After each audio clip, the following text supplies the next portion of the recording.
একদিন মানুষগুলো আসে, কথাবার্তা বলে, গল্প করে, গরম চা প্লেটে ঢেলে খায়। এর নিন্দা ওর প্রশংসা করে।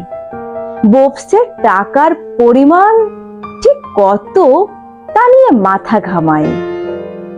মোহনবাগানের গোলমাল নিয়ে তর্ক করে।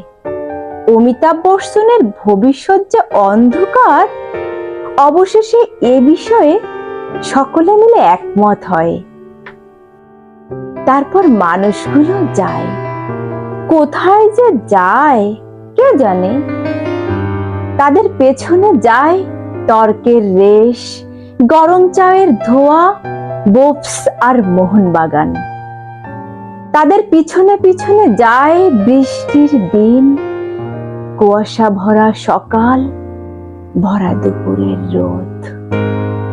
মানুষগুলো আসে আর যায়, দিন আসে আর যায়। শুনছিলেন তারাপদ রায়ের মানুষগুলো। ধন্যবাদ।